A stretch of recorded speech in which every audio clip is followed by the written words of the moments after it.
What's good, y'all? It's your good sis Erica Vane back again with an Our Kind of People video, and in this video I am breaking down episode 6. Let's go ahead and get into it. The episode opens with Teddy on the phone with his doctor, whom he threatens to defund if he tries to stop treating him, regardless of the fact that he basically keeps ignoring all his medical advice. From there, we get to see Tyrique ushered in as he was summoned by Teddy to confront him about his relationship with Angela, which he is surprisingly fine with. At least that's how it seems, because Teddy Franklin is always up to something. Alex Rivera shows up at the Bluffs, and we knew we would be seeing Raymond's ex-wife again after he summons her to dig up dirt on his good old father-in-law. Child, the amount of twisted lies and stories surrounding these families is unbelievable. But it was cute to see the little half a second where we get to see Angela stand up for Leah subtly and give a moment of sisterly unity. We are finally to a place where Leah has laid off of the Angela witch hunt, and with her husband's ex snooping around, she has plenty to keep her distracted and keep her playing nice with Angie.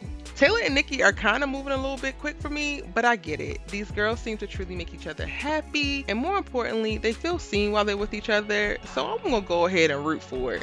Taylor asks Nikki can she escort her to Cotillion, and I just know that Lauren was sitting somewhere cooking up a way to ruin this moment that she so desperately wanted for herself. Teddy volunteers to stand in as Nikki's dad for the dance at the Cotillion and is making large grand gestures and bringing gifts at the start of the episode, which means we know he's up to something. And by large grand gestures, I do mean snapping his fingers and getting Nikki's biological father out of jail, just like that. In this episode, so much comes to pass. We get to learn the truth about Raymond and Alex's relationship, being that Raymond's mother is actually responsible for their going separate ways because she basically paid and threatened Alex that she would have her family deported. Can you say devil? The real villain in the Bluffs is Raymond's mama. Sis is a menace. And this is something that is news to Raymond as well, that Alex actually brings up and then has the proof by showing him the uncashed check that was written years ago that she used as motivation. So everything that she got, because she's now rich, she's now famous, she's now on TV, she got it out the mud on her own. But I definitely think that she's still giving I'm in love with Raymond. So Leah, you better watch your back and watch your husband, sis. This is about to be a problem. Also in this episode, like I said, we get to see moments of Angie and Leah get into a really great place, but the number one divisive thing next that's going to be a hurdle for them is actually going to be Teddy, because while they were making great headway and coming to a common ground, Leah actually comes to Eve's Crowns to get some, hair from Angie so that she can look her best at Cotillion, and they're actually talking about the situation. In that moment, Angie actually reveals that Teddy tells her something that Leah thought that was reserved for just her and him, and he basically has told her throughout the years that it's them against the world, and he actually turned around and told Angie that same thing. So Teddy is going to wind up being the problem that keeps Angie and Leah from actually ever getting to a place where they can really be truly sisters and truly trust each other, because Leah is struggling throughout this episode with bouts of jealousy. She's having the jealousy after seeing Alex pop up at the Bluffs and thinking about her past with Raymond, and then she ultimately finds out the truth as well, that she left him and not the other way around like she thought.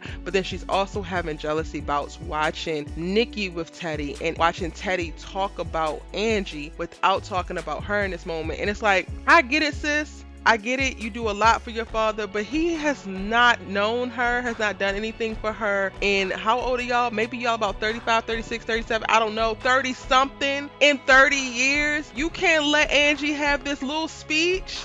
Leah actually gets an attitude because he dedicates his speech at the Cotillion specifically to Angie. And while I can see how you can feel slighted, sis, you also grew up with this man. It has been 30 some odd years that this man has not shown up and taken care of her. Let Angie have this. Your spot is not threatened. But that's what happens when you ultimately already have insecurities, and then little situations that pop up play on those. Speaking about the Cotillion, and I'm kind of jumping all over the place because like I said, these episodes be chock full of action, y'all. It's so much happening, I can't even deal. But Aunt Piggy still has some other things to hide, and we get clued in on this because she actually leaves the Cotillion early after confronting Teddy about not trusting him, and he reminds her that most of the staff that has been there while she was there is still there, and he pays them, so they're going to be loyal to him. But what's going to stop them from actually speaking up about her? This makes her insecure, and she actually leaves, which just lets us know that she still has yet to tell Angie all that she possibly could. And I'm like, sis, you just waiting for this stuff to blow up in your face, because all you got to to do was lay it all out on the line and stop lying. Why did you even come to the Bluffs with her if you knew you had all of this to hide? And now I'm getting nervous because Angie is going back and telling Aunt Peggy every single thing that she learns, especially like she's working with Tyrique. And Aunt Peggy is not playing both sides, but she kind of in a position to play both sides because she's ultimately trying to protect her secrets while also still trying to help Angie kind of sort of get to the bottom of whatever's going on in the framing of Eve. And it's like, at some point you're going to have to stop being selfish, Aunt Peggy, and pick a side. And the right side to stand on is Eve and Angela's. But we're going to let you live, sis. Keep on digging this hole for yourself. While Tyrique has come to some realization and is now fully committed to his relationship and partnership with Angie, he's also learning that things might not be as they appear with Teddi after reading one of the journals that they stole from last episode. While he was told that does not seem to be the case, and by the end of the episode, Tyrique is confronting Teddi about what actually happens. And before Tyrique actually gets a little bit physical, I think while Teddi was already in the midst of having a heart attack because he was taking too much of that medicine like the doctor told him, and we got that little foreshadowing moment at the start of the episode. Before he actually has his heart attack, he tells him that, oh, well, I didn't want you to know, or didn't want the insurance people to know that your dad actually committed suicide, which also feels like it was a lie as well. Teddi killed his daddy, y'all,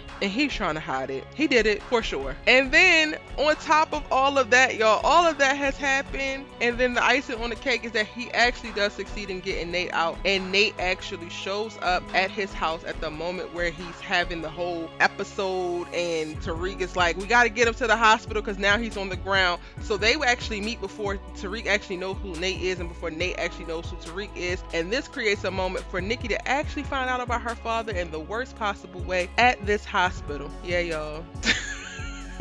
When Teddi do it, he do it big. I tell you that. This man is messy drama. Whew. And not only do Nikki find out about her dad at this hospital in this moment, but everybody has come to the hospital to see about Teddi. So then everybody finds out about it, and then the episode closes. All right, that is my full breakdown of episode 6 of season 1 of Our Kind of People. If you're new here, hit that subscribe button, join the tribe, turn your bell notifications on so that you don't miss any of my Our Kind of People videos. This series is getting better and better with every single episode. I'm truly enjoying it. It is giving soapy realness. It is giving black bougie, and I love to see some bomb black bougie people, y'all. It is giving everything that needed to be gave, but I would love to know what you think in the comment section down below. What did you think of this episode? What do you think about the series thus far? Are you loving it? What are you loving about it? Are you hating it? What are you hating about it? Tell me all that and more in the comment section down below, and I'm gonna see you in the next video. Bye.